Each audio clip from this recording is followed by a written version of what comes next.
Hey everyone, welcome back to our channel. I'm Becca. I'm Cassidy. And I'm Anna. We are the Try Hard Girls. Hey guys, you are in luck because, like we mentioned, if you listened on Monday, that we have another Should You Try It movie review for All the Bright Places. If you didn't know, then that means you need to follow us on Instagram at the Try Hard Girls.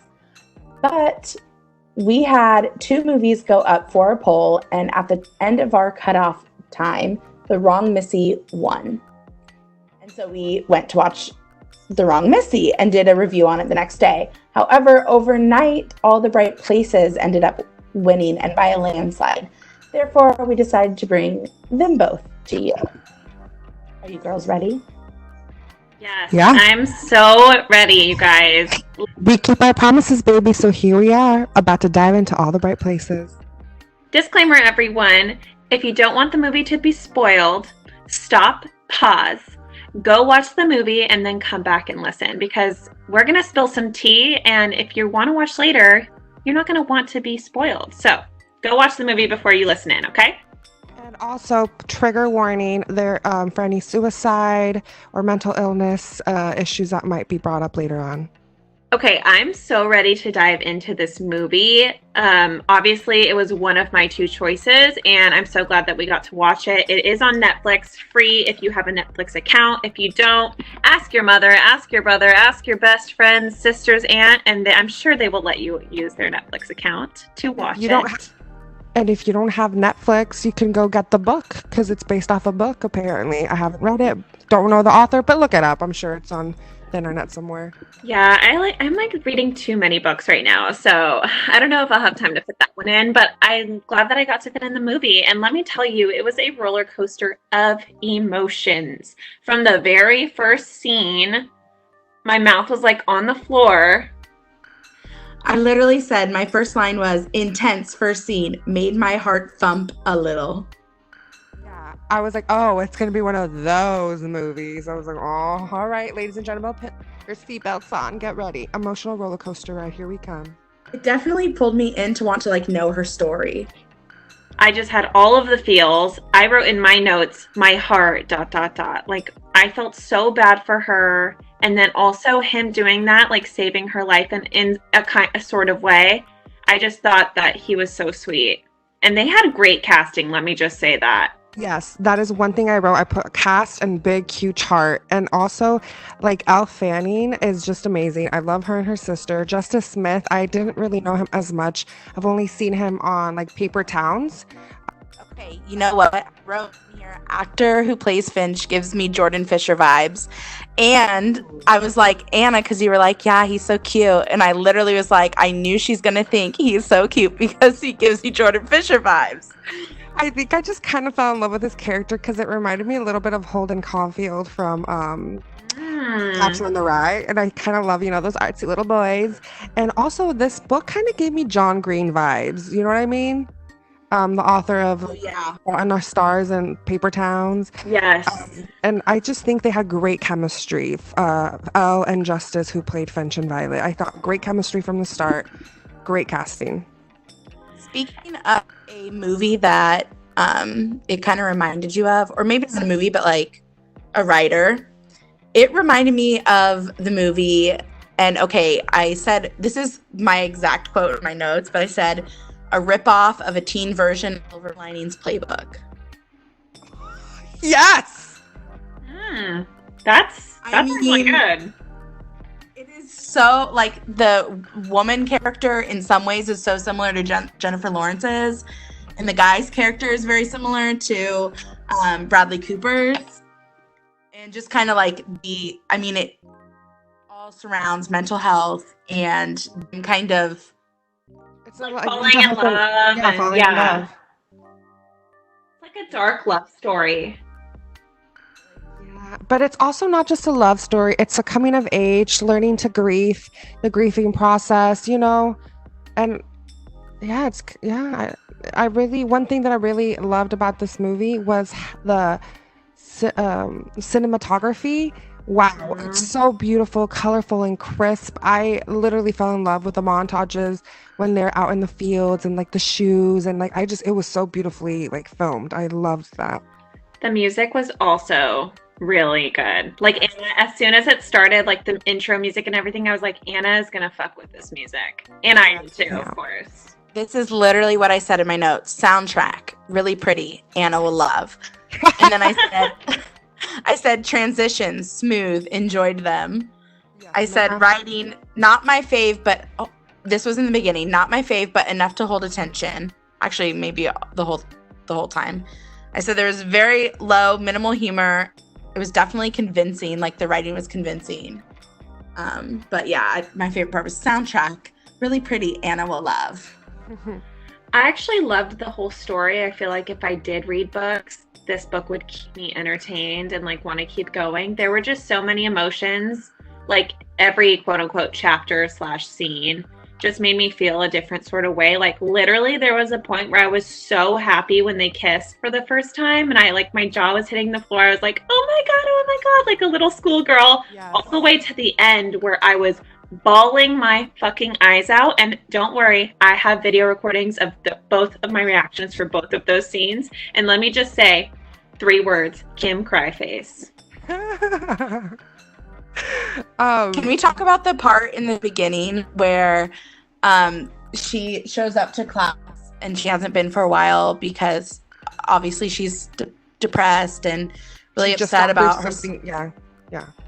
Yeah, she's going through her sister's death. But I loved the part where they started like kind of making fun of classmates and he just flipped his desk. I was creating a scene to take all the pressure and eyes off of her, which I was just like here for.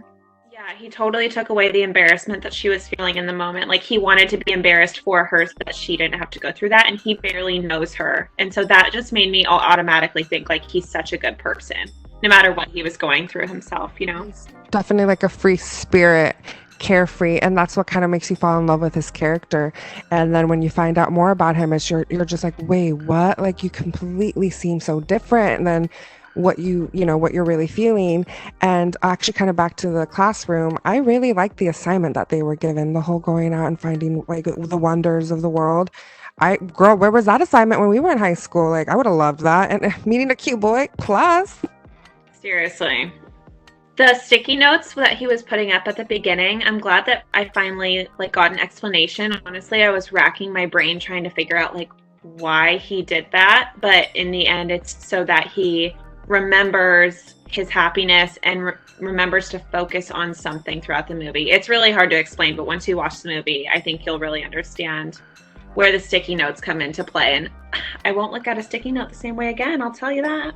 I will say the part of the sticky notes made me think of what Anna was saying earlier in a John Green movie or book, because it's one of those like quirky things, right? That like or like, to all the boys right now, everyone wants those little yogurts. You know what I mean? Like I feel like the Post-its was kind of like a oh, kids will really think this is cool and artsy, and you know what I mean? Like they'll want to do this too, write Post-its on their wall, and it made me think of like that same John Green type of writing.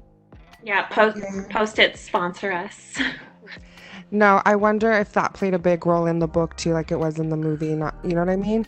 And also, like, I'm sure, like, the quotes that were probably in the book were probably in the movie too, like, on the Post-its. Some of them are really beautiful. I did like some of the writing, like you can kind of tell, like, when a screenwriter puts, like, certain iconic quotes from a book into a movie.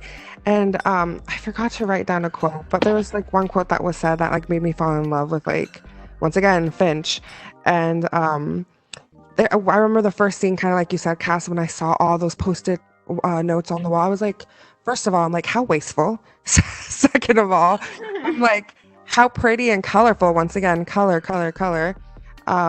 But yeah, I really did like the meaning of the Post-it notes later on. Well, what about that chalk wall? Oh, too.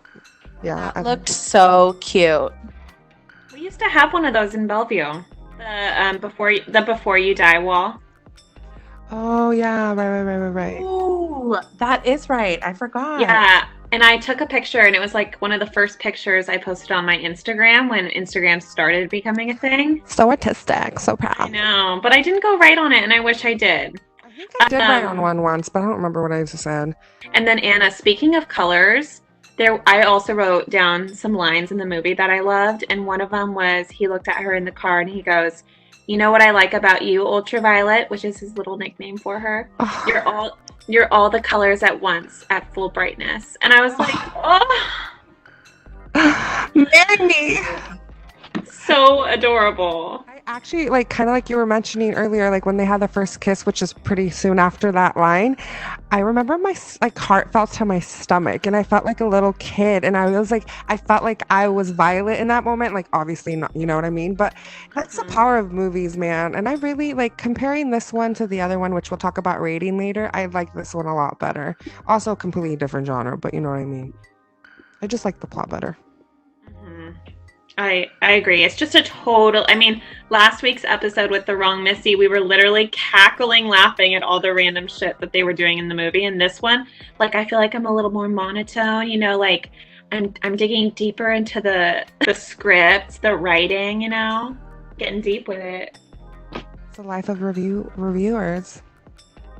It's true. Okay. Speaking of one part of the movie that maybe I didn't love as much, is there's that video story message on Instagram, and it totally made me think of 13 Reasons. Like maybe they just got their inspo from them or something, but it kind of came off as cheesy. But he essentially was like, if you're watching this, then it's too late, you know?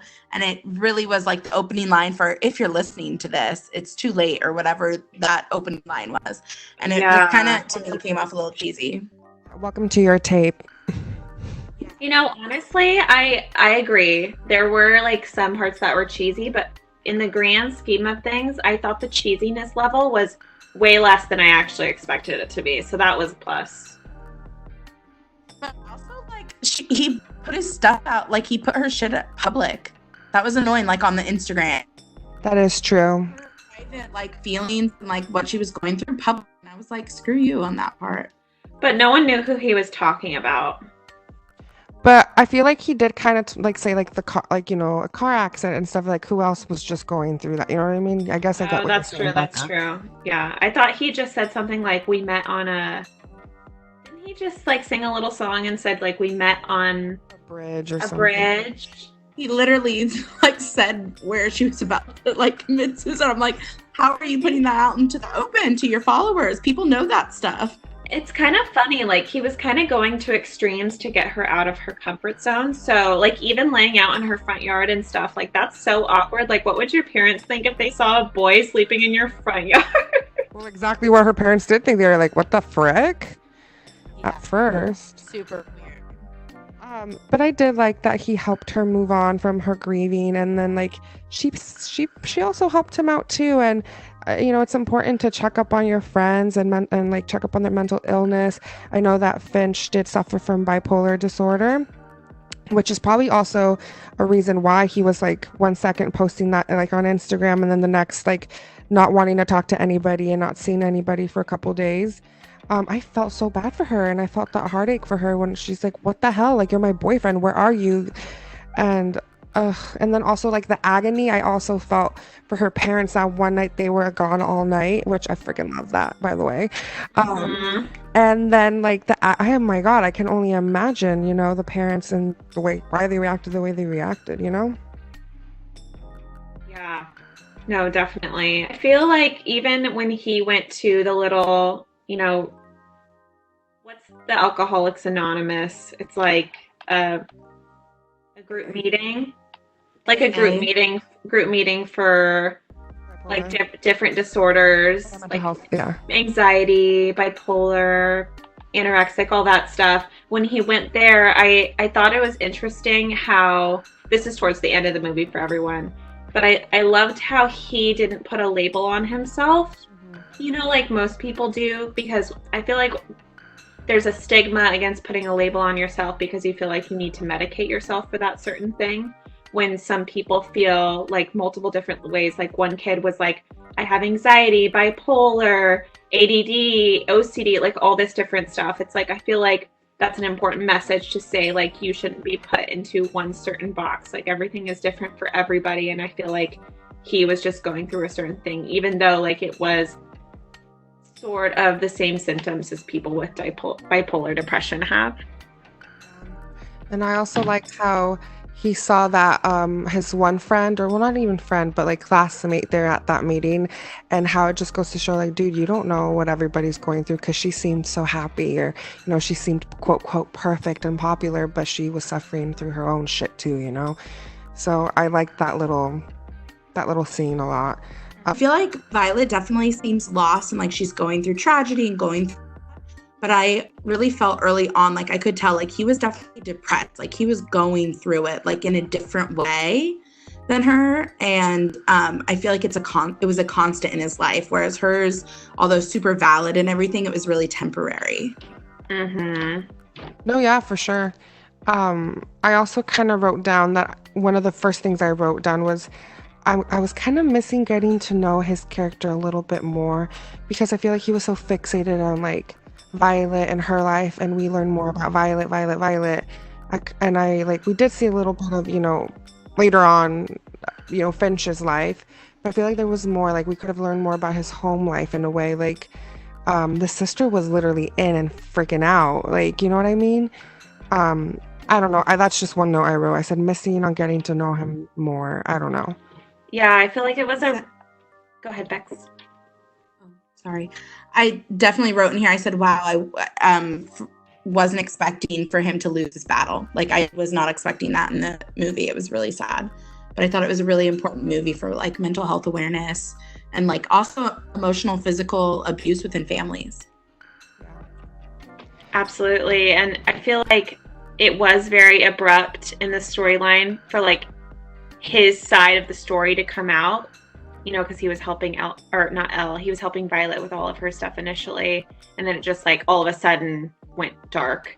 But I feel like the representation of the pond or river at the end and during the story in the middle when they went there and, you know, had their first kiss and things like that, I thought that was really beautiful, how he in the middle said, oh yeah, a couple of guys came here. There's a story that a couple of guys came here and they got in the water and no one could ever find them again. And he said something about how, you know, if you go deep enough into the middle of the river, you find a different dimension, like a beautiful place.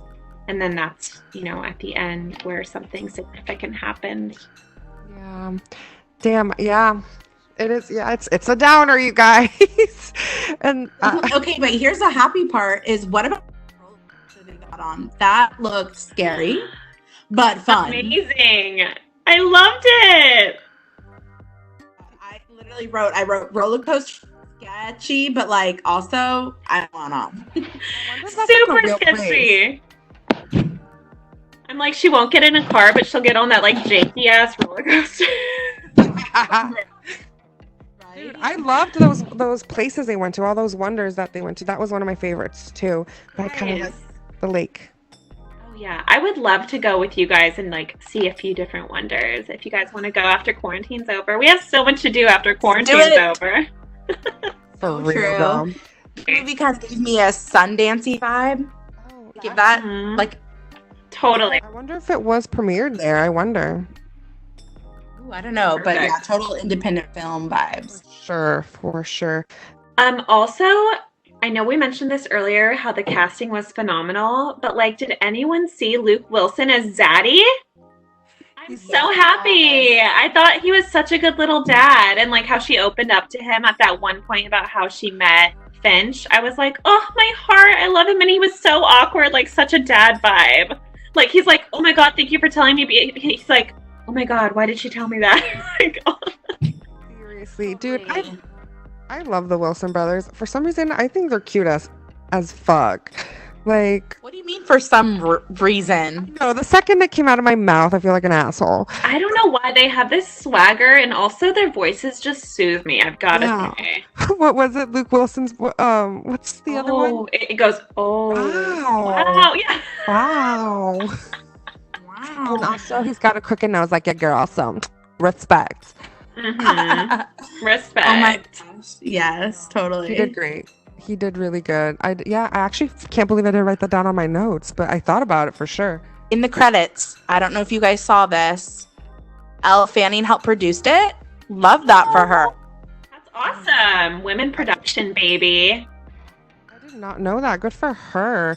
She did. I mean, that's really good. Is All the Bright Places the name of the book? Do you know? Because honestly, I was surprised that it was named that. Although I love the title, I feel like the saying "all the bright places" wasn't necessarily said. I thought like maybe something like "The Wanderers" or something like that would have been cute too. But the name of the movie actually is what made me want to originally watch it. So I guess it is a Great name. title. It's a great title. It kind of gets your attention. I actually have like 2 scenes that just kind of broke my heart, but in like a good way too, and that means they got the job done. Oh my God, girl, what? Well, when she went, she didn't go back. When she went to the church and she went through the book, oh my God. Oh my God. Oh my God, bitch. That tore my heart apart into a million little pieces. Felicity, you guys is already crying again. Like, don't cry, because then I Honestly, will cry seeing you cry. last night I had 3 glasses of champagne too, so like Mama was a mess. Yeah, speaking of the 2 scenes, Anna, one of my scenes too that I wrote in my notes was that after she opened up to her little zaddy friend Luke Wilson, he was like, well, where would he be? And then she immediately thought of the place where the ending took place. That definitely made me sad. Yeah, for sure. But then I have to And she commend. Yeah, she drove, and then when you see the ambulances coming in in the woods, and I'm just like, oh my God. Oh my God, great Like acting. a little bit of hope. You're like, great, no. Yes, speaking of her acting, this is the last thing I wrote. That monologue she gave at the very end in class for the final assignment. Wow, powerful. Wow, like Because she was the writer. He told her, you're the writer. it's true. Forgot about Full that. circle, baby. That's very true. And those are my notes, babe. That's what I speechless. Speechless.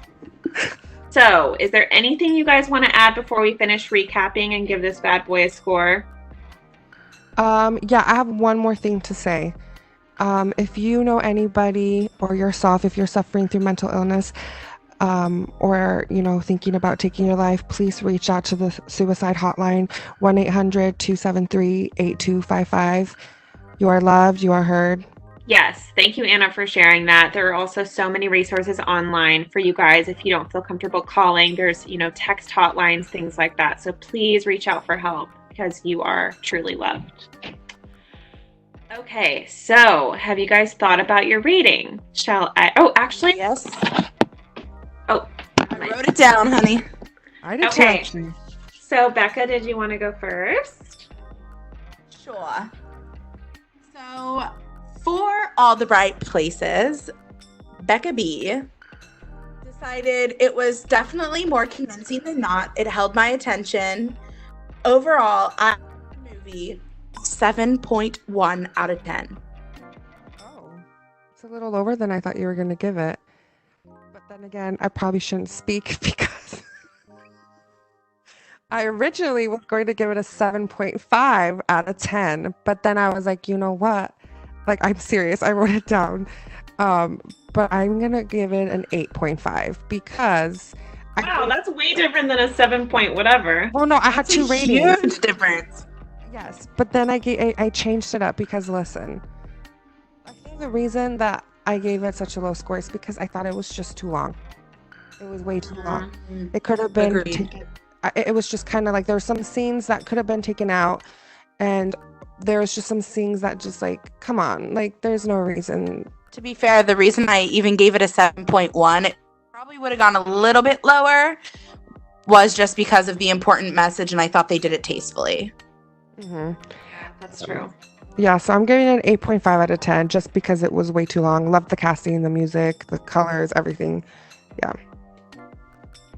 All right, and I'm going to round it off and give it an 8.4. It really held my attention the entire time. I thought it had a great message, gave me that teenage love story that I, always can watch. And it just made me feel so many different emotions. So I thought a B was good for it. I'd probably watch it again, but not for like maybe 2 years. You know what I mean? Yeah. Cassie, know what the actual professional review people said? Yes, I do have the critics review. So I couldn't find the audience score, but I do have 2 other very common scores. So Rotten Tomatoes gave it a 66%. Ooh, I am on par. Well, let's remember that Rotten Tomatoes is for production. And I'm a little bit surprised though, because those colors look crisp. Come on, guys. agreed. I thought it was really well done from that sense. Yes. And then the IMDb rating is a 6.5. Honestly, a little low, in my opinion. Yeah. I'm very interested. Yeah. I wonder why. I would like to know exactly how they score things. That's what I want to know. Me too. Honestly, I think I am more of a forgiving scorer. I always go way higher than most people, as you guys have seen in the past 2 weeks of reviews. Especially last week. Especially last week. I really brought our average up. Okay, so our average score, you guys, was an 8. So now let's go around. I think it's try hard approved for me. I think it's approved. Yeah, I approve this message. I approve this movie. Bex? I'll watch it. Form your own opinion. I think it is an important topic. There's not a lot of movies that discuss mental health in this kind of way, and I thought they did it tasteful. So I say go give it a try. Was it necessarily my favorite movie? No, but I do think it has an important message. So with that said, it's 3 out of 3 tryhards approved. Mm-hmm. Oh my god, this is a first. It is a first. I feel like it's not the best of 3 out of 3 tryhards, but it's definitely go watch it. Yes, for sure. Well, guys, thank you for listening. We really appreciate it. I do want to let you guys know we did put our poll up for next week's movie review. Should you try it? So, if you're ready to find out what next week's movie is, drum roll, please. Becoming by Michelle Obama.